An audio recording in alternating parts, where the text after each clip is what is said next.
चास नगर निगम के मेयर पद के लिए 31 प्रत्याशियों के बीच मुकाबला होगा। शनिवार को प्रत्याशियों के बीच चुनाव चिन्ह का आवंटन होते ही चुनावी सरगर्मी तेज हो गई है। तो बता दें कि चुनाव चिन्ह आवंटित कर दिए गए 48 नगर निकायों में प्रत्याशियों को चुनाव चिन्ह आवंटित किए गए हैं। नगर निगम क्षेत्र में 23 फरवरी को मतदान होना है, जबकि 27 फरवरी को मतगणना कराई जाएगी। बता दें कि चुनाव चिन्ह मिलने के बाद प्रत्याशी मतदाताओं को अपने पक्ष में करने में जुटे हुए हैं। बूथ प्रबंधन पर विशेष जोर दिया जा रहा है। शहर का हर गली मोहल्ला चुनावी रंग में रंग चुका है और चौक चौराहे पर सिर्फ चुनावी चर्चा हो रही है। तो बता दें कि आज से चुनाव प्रचार में और तेजी आएगी। रांची नगर निगम चुनाव की सरगर्मी तेज हो गई है। वहीं सभी प्रत्याशियों को चुनाव चिन्ह आवंटित कर दिए गए हैं। 48 नगर निकायों में प्रत्याशियों को चुनाव चिन्ह आवंटित किया गया। इस खबर पर अधिक जानकारी के लिए हमारे सहयोगी तनय हमारे साथ लाइव जुड़े हुए हैं। तनय, चास नगर निगम के मेयर पद के लिए 31 प्रत्याशियों के बीच मुकाबला होना है। सभी प्रत्याशियों को चुनाव चिन्ह अब मिल गया है, उनकी तैयारी आगे क्या रहेगी?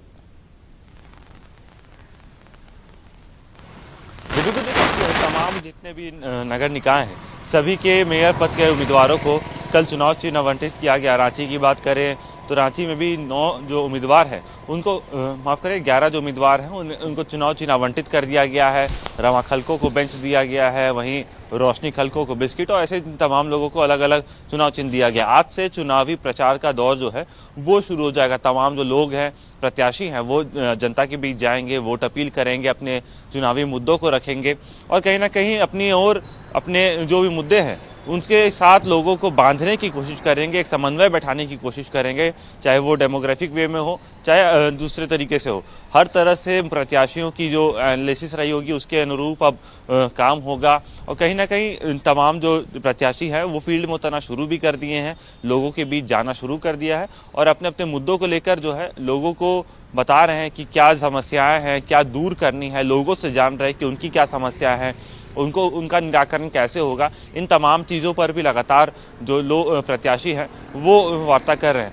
कई जो नगर निकाय हैं, जैसे रांची की बात करें तो सीधा मुकाबला रोशनी खलको और रमा खलको के बीच है। वही धनबाद में बात करें तो बहु तरफ से जो है कई प्रत्याशी चुनावी मैदान में आमने सामने रहेंगे।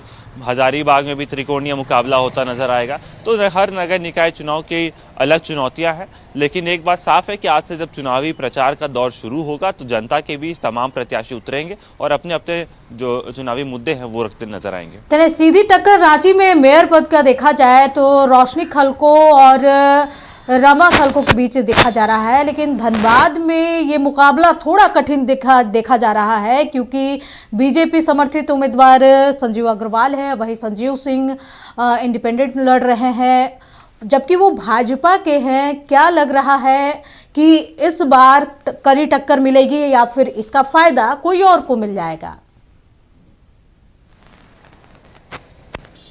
देखिए, धनबाद की बात करें तो लगातार जो पिछले बार में मेयर रहे थे शेखर अग्रवाल, वो जेएमएम पे उन्होंने चुनावी जब नामांकन का दौर चला था तब वो जेएमएम ज्वाइन किए, जेएमएम से प्रत्याशी घोषित किए गए, जेएमएम समर्थित प्रत्याशी हैं वो। वहीं बीजेपी के लिए कई, ना सिर्फ धनबाद बल्कि कई ऐसे मेयर पद है या फिर पार्षद के उम्मीदवारी है जहां पर बीजेपी के लिए चुनौती है, क्योंकि उनके जो समर्थित कार्यकर्ता रहेंगे, उनके जो समर्थित प्रत्याशी हैं, उनके सामने ही बीजेपी के कई कार्यकर्ताओं ने नामांकन कर दिया है। आमने सामने बीजेपी के ही कार्यकर्ता होते नजर आ रहे हैं, क्योंकि कई लोगों को अपनी हर किसी को चुनाव लड़ने की उम्मीद रहती है और जब चुनावी पार्टी का समर्थन नहीं मिला तो इंडिपेंडेंट वे में वो चुनावी नामांकन कर चुके हैं। अब देखना होगा बीजेपी इस तमाम चीज़ों को कैसे संभालेगी। वहीं कई ऐसे सीटें हैं जहां पर कांग्रेस ने अपने समर्थित प्रत्याशी उतारे हैं, तो वहीं जेएमएम ने भी उतारा है, लेकिन वहां भी अब सामंजस्य कैसे बैठता है, कैसे एक दूसरे का समर्थन करते हैं या सीधी टक्कर होगी, इन तमाम चीज़ों पर अब कहीं ना कहीं जब चुनावी दौर शुरू होगा, प्रचार का दौर शुरू हो जा रहा है, तब अब देखना होगा 23 तारीख को जब मतदान होता है तो किसके पक्ष में जनता जाती है। जी, तेरे 48 निकाय चुनाव हो, मतलब जो निकाय चुनाव होने हैं तो 48 सीटों पे 48 जगहों पर हो रहा है। तो इसमें ये देखा जा रहा है कि बीजेपी के साइड से जो नाराज है वो एक तरफ है, लेकिन वो कहीं कहीं चिटपुट मिल रहे हैं, लेकिन कांग्रेस और जेएमएम के लिए आसान नहीं नहीं होगा, क्योंकि कहीं कांग्रेस के समर्थित उम्मीदवार है तो कहीं जेएमएम के समर्थित उम्मीदवार है। ये अलायंस टूटता दिख रहा है इस नगर निकाय चुनाव में। तो इसका खामियाजा क्या? प्रत्याशी तो बढ़ चढ़ के आवंटन जो चुनाव चिन्ह है वो मिल गया है, वो अपने बड़े बड़े दावे को लेकर के जनता के बीच जा रहे हैं जीत का उम्मीद के जरिए, लेकिन इसका नुकसान क्या जो उम्मीदवार हैं उनको मिलेगा? जरूर देखिए, पार्टी क्योंकि ये चुनाव जो है ये गैर दलीय आधार पर है, किसी भी पार्टी के सिंबल से चुनाव नहीं लड़ा जा रहा है, अपना अपना सिंबल मिला है। लेकिन क्योंकि समर्थित जब कार्यकर्ता पूरे साल जनता के बीच रहते हैं, पार्टी के लिए काम करते हैं, और चुनावी जब मौसम आता है, जब चुनाव का समय आता है, उस दौरान जब कार्यकर्ताओं को पार्टी टिकट नहीं देती या समर्थन नहीं देती है, तो ज़रूर कार्यकर्ताओं में नाराज़गी रहती है। और यही नाराज़गी के कारण तमाम जगहों पर देखा जा रहा है जहां जेएमएम के जहां सीट मान लीजिए गठबंधन में सामंजस्य बना होगा, वहां जेएमएम ने अपने उम्मीदवार को जो है समर्थन दिया था। वहीं कांग्रेस में नाराज़गी हुई, कांग्रेस के कार्यकर्ताओं ने या फिर कांग्रेस पार्टी ने भी सामने से अपना उम्मीदवार दे दिया है। तो ज़रूर यह टकराव जो है गठबंधन के बीच भी देखने को मिल रहा है। लेकिन कहीं ना कहीं जिस प्रकार से बीजेपी ने लगातार डैमेज कंट्रोल करने की कोशिश की है, चुनाव जब नामांकन वापसी का तारीख था, रांची से भी 3 मेयर प्रत्याशियों का नाम वापस करने के लिए बीजेपी ने उनको सम्मानित किया था, उन्हें प्रभावित किया था कि वो नाम वापस ले ले। लेकिन डैमेज कंट्रोल की स्थिति कहीं भी गठबंधन के बीच नहीं दिखी।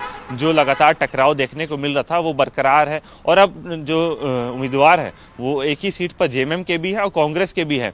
तो ज़रूर जब टकराव दोनों के बीच होगा तो फ़ायदा तीसरे यानी कि बीजेपी को मिल सकता है। अब हालांकि इन तमाम चीज़ों पर नज़र रहेगी और देखना होगा 23 तारीख को जनता के मन में क्या कुछ आता है। जी चलिए तने नजर बनाए रखें। तमाम जानकारी के लिए आपका बहुत बहुत शुक्रिया। तो बता दें कि नगर निकाय चुनाव की घोषणा होते ही सभी प्रत्याशी तैयारी में जुट गए थे। अब जो प्रत्याशी है उन्हें चुनाव चिन्ह आवंटित हो गए हैं, जिससे कि प्रचार का जो तरीका है वो और तेज हो गया है। वो जनता के बीच जा रहे हैं, विकास के मुद्दे रख रहे हैं और अपने पक्ष में वोट करने की अपील कर रहे हैं।